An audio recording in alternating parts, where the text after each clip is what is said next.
안녕하세요. 양심중고차 이진영입니다. 자, 오늘 영상은 차 본다입니다.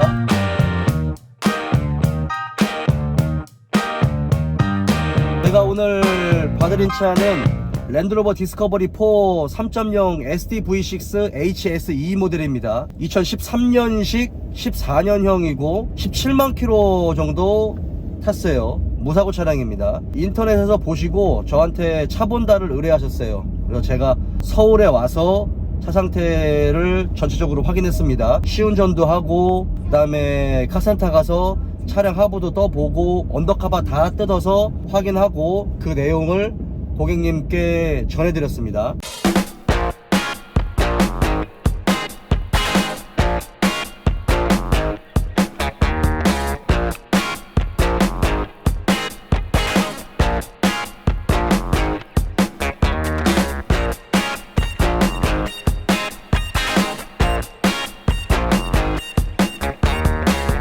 자, 여러분께도 말씀드릴게요. 현재 이 차는 이제 개인 매물이에요. 그리고 차주님께서 굉장히 매너가 좋으셨어요. 이 자리를 빌어서 차 상태를 떠나서 차주님의 매너에 감사드립니다. 상품성으로 만들어지기 전 차죠. 그러니까 외관이나 이런 것들은 뭐 나쁘지 않았어요. 그냥 우리가 딜러들이 매입하기 전 단계, 그리고 뭐 앞에 뒤에 뭐 약간의 스크래치 좀 있는 것들, 뒤쪽 가니쉬 몰딩 쪽에 약간의 뭐 흠집이나 이런 것들은 뭐 있을 수 있는 부분이기 때문에 그런 것들은 뭐 이렇게 흠잡을 정도는 아닙니다. 그건 일단 넘어가는 부분이고요. 타이어 상태는 앞쪽 타이어가 한 40%, 뒷 타이어가 한 50에서 60% 정도 트레드가 남아있고, 휠 상태는 굉장히 좋았어요. 뭐 휠의 까짐이나 이런 것들도 없었기 때문에 그런 부분은 매우 양호했습니다. 브레이크 디스크는 앞쪽 프론트 브레이크 디스크는 교환을 하시는 걸 추천드릴게요. 왜냐면 이 차가 하중을 많이 받는 차고, 그 다음에 전에도 말씀드렸듯이 유럽 차들 같은 경우 브레이크 패드와 디스크가 같이 마모가 되는 그 부분에서 지금 이 차는 브레이크 디스크를 앞쪽은 좌우 교환을 하시는 게 좋을 것 같습니다. 이 차 굉장히 고질병이 많고, 그 다음에 여러가지 카더라 이런 것들이 많죠. 그래서 구입을 하고 싶은데 망설이시는 분들이 굉장히 많을 겁니다. 그 부분에서 사실은 제가 한 가지 정도 말씀드릴 수 있는 건, 예상보다 생각보다 그리 돈이 많이 들어가지 않을 수 있다라는 거예요. 실제로 운영을 해보면 아주 그렇게 크게 돈이 들어가지는 않아요. 근데 미리 질에 겁을 먹고 그냥 하시는 분들이 있는데, 그건 케바케겠죠. 돈이 많이 들어가는 그런 부분들도 있고, 어쨌든 차 관리만 잘 돼 있다면 운영하는 면에서 크게 돈이 들어가진 않을 겁니다. 현재 이제 이 차는 제가 사고 유무도 다시 확인을 해보고 엔진룸도 전부 다 확인을 했어요. 기본적으로 제가 봤을 때는, 저는 기본적으로 자동차의 차체 주요 골격이나 사고 유무, 그 다음에 해당 차량이 가지고 있는 고질병, 엔진 미션, 각종 부품들의 지금 현재 상태, 이런 부분에 제가 자동차를 검수하는 시간의 95% 이상을 할애하기 때문에, 사실 뭐 다른 부분들은 사실 제가 그냥 아예 안 보고 지나가는 경우들도 있거든요. 저는 이제 그 위주로 여러분들께 말씀드릴게요. 먼저 3.0 그 디젤 엔진, 6기통 디젤 엔진 같은 경우 고질병들이 있는데 또 굉장히 많이 팔린 차죠. 오일 필터 하우징이 건조했습니다. 그쪽도 유심히 제가 확인을 했는데, 이 계열의 차들 같은 경우 랜드로버, 레인지로버 같은 경우 V블록이 홈이 깊다 보니까 그쪽에 오일 누유나 누수가 잘 돼서 고여있다. 근데 그런 것들이 이제 시간이 많이 지나다 보면 넘쳐 흐르는 경우들이 있는데, 지금 이 차는 그런 경우는 없었어요. 일단 오일 필터 하우징 쪽이 건조했고, 그 다음에 V블록 가운데로 냉각수가 들어가거든요. 냉각수가 들어가는 부분에 워터 아울렛 파이프가 들어가요. 플라스틱으로. 그 부분도 누수가 없었어요. 그 다음에 이제 이 고질병 중에 하나가 흡기 플랩 있죠. 흡기 플랩이 이제 승용차로 따지면 스로틀 바디랑 비슷한 구조인데 온오프 방식이기 때문에, 디젤차는 그렇기 때문에 뭐 얘는 크게 움직이는 경우는 아니거든요. 근데 이제 그쪽에서 액추에이터 쪽에서 누유가 잘 돼요. 이 차도 흡기 플랩 액추에이터 쪽에서 뭐 미세 누유가 돼서 오일 때가 좀 많이 껴 있었습니다. 두껍게. 그 부분은 고질병이기 때문에 그 부분도 확인을 했고 고객님께 말씀드렸습니다. 그 부분은 뭐 오링을 교환하든지 아니면 그냥 그 자체의 플라스틱을 교환하든지 하는 방식을 하셔도 돼요. 좌우 로커암 카바 쪽에서의 누유는 없었지만 좌측 좌뱅크 쪽에 로커암 카바 앞쪽에 미세 누유가 살짝 시작이 됐습니다. 근데 그거는 이제 시작이 돼서 오일때가 좀 묻어있는, 그래서 미세 누유라고 하기에는 조금 애매하지만 미세 누유는 시작이 됐어요. 그 부분도 제가 말씀드렸습니다. 근데 교환할 때 사실은 양쪽을 다 교환하시는 걸 추천드립니다. 한쪽만 교환하시는 건 별로 추천하지는 않아요. 오일 세퍼레이터 쪽에서의 미세 누유는 없었습니다. 그 부분도 확인을 했고요. 그 다음에 이 차의 고질병 중에 하나가 뭐 여러 가지 고질병도 있겠지만 파워 스티어링 호수 쪽에서, 고압 호수 쪽에서의 누유도 있죠. 이 차 누유가 있습니다. 고압 호수 2개 쪽에서의 누유가 있어요. 그거는 고압 호수를 교환하든지 아니면 그냥 어느 정도 누유가 있는 거는 감안을 하는 부분이기 때문에 오일 보충하면서 타도 되지 않을까, 개인적으로는 그렇게 생각합니다.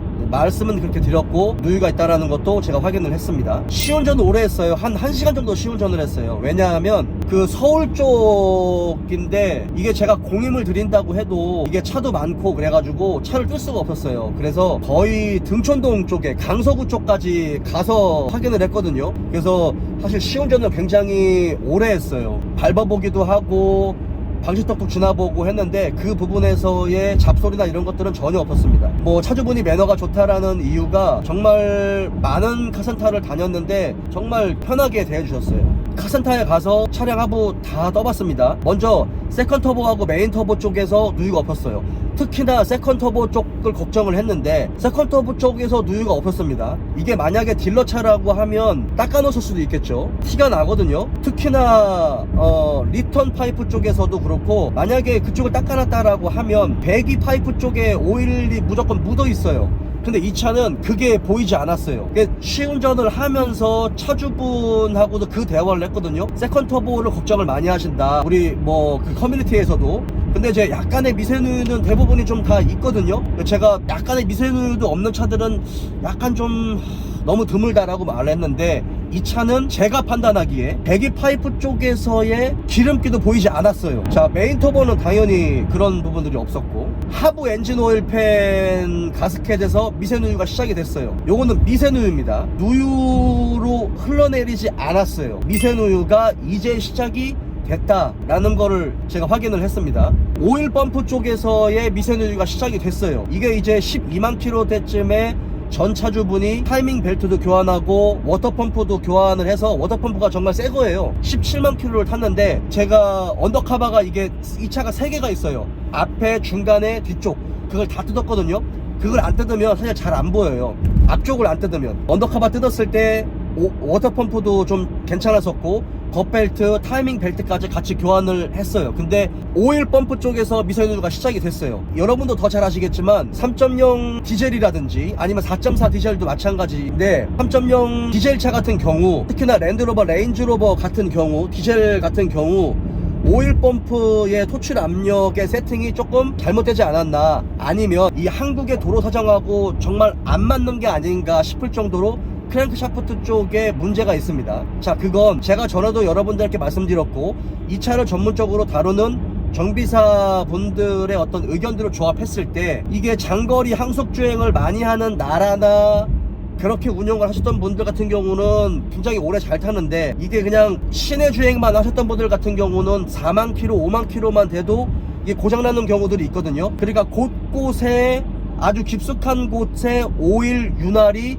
잘 되지 않는다 라고 판단할 수밖에 없는 거죠. 이게 이제 고속도로를 가게 되면 그래도 기본적으로 2000에서 3000 rpm 이상 쭉 가다 보니까 정말 고른 오일의 그 토출 압력 때문에 좀 골고루 부러질 수 있는데, 시내는 그게 안 되다 보니까 2000 rpm 이하로 가다 보니까 그런 부분들이 조금 아다리가 좀 맞지 않았나, 그게 엔진의 망가짐으로 가지 않았나 라는 생각이 듭니다. 전전 차주분도 뭐 고속도로 위주로 운행을 하셨다고 하고, 지금 차주님 같은 경우도 뭐 고속도로 위주로 운행을 하셨다고 하고, 그 다음에 뭐 14만 킬로, 16만 킬로대 앞쪽 프론트 로어암 좌우, 그 다음에 어퍼암 좌우 이런 것들도 교환을 하셨고, 그 그다음에 뭐 엔진 오일, 그다음에 미션 오일, 사륜 TC 오일, 뭐 앞뒤 대우 오일 요런 것까지 교환을 하셨다고 하시더라고요. 일단 기본적으로 일단은 이 차는 8단 미션에 들어갑니다. 13년식까지는 우리가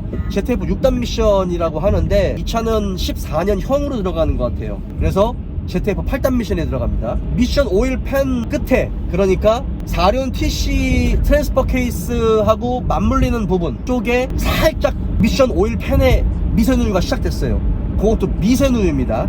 그리고 시작이 된 거예요. 그리고 아까 제가 말씀드린 것처럼 오일 펌프 있죠? 오일 펌프도 이제 시작이 됐어요. 시작이 돼서 약간 아주 미세하게 오일이 퍼져 있어요. 많이 새지는 않았습니다. 많이 샜으면 그게 흘러내렸을 텐데 흘러내리진 않고 아주 미세한 양이 새서 약간 좀 퍼져 있는, 근데 그게 이제 시간이 지나면 미세누유와 누유로 발전을 하겠죠. 근데 아직까지는 이제 그 부분은 아닙니다. 그리고 얘도 약간 미세누유와 약간의 누유 중간인데, 이 차도 후크랭크 샤프트 리데나 쪽에서 약간 고실병이 있다라고 했거든요. 근데 요게 약간 애매해요. 왜 애매하냐면 엔진이 있고 미션이 이렇게 있거든요. 그 미션 중간에 스타트 모터가 들어가요. 세로 모터라고 하는. 그 세로 모터는 약간 엔진과 미션 중간에 엔진 플라이 휠 링기어 쪽에 붙어 있겠죠. 근데 그게 그 경계가 후크랭크 샤프트 리데나 쪽 하고 약간 경계예요. 그래서 조수석 쪽으로 약간의 기름기가 묻어가지고 한두 방울 이렇게 맺혀 있더라고요. 자세히 보면, 만약에 그거를 자세히 보지 않는다라고 하면 이거 후크랭크 샤프트 리드나 쪽 누유인데 라고 판단할 수가 있겠는데, 저는 그렇게 판단하지 않고 스타트 모터 쪽에서 누유가 시작된 것 같아요. 왜냐면 스타트 모터에도 가스켓이 들어가거든요. 근데 그게 이제 플라이 휠 링기어와 스타트 모터 기어가 맞물려요. 그게 약간 공간이 있어요. 근데 이제 그쪽에서 오일이 흘렀어요. 그러면 그게 스타트 모터 쪽 공간에서 오일이 약간 누유가 됐다라고 판단을 해야 되는지, 아니면 후크랭크 샤프트 리데나 쪽 끝에서 흘러서 내려왔다고 판단해야 되는지 모르겠지만, 테두리 쪽으로 묻어있는 부분은 스타트 모터 쪽이었습니다. 저는 그래서 그렇게 판단을 했어요. 그거는 살짝 한두 방울씩 맺혀 있어요. 근데 이 차의 고질병이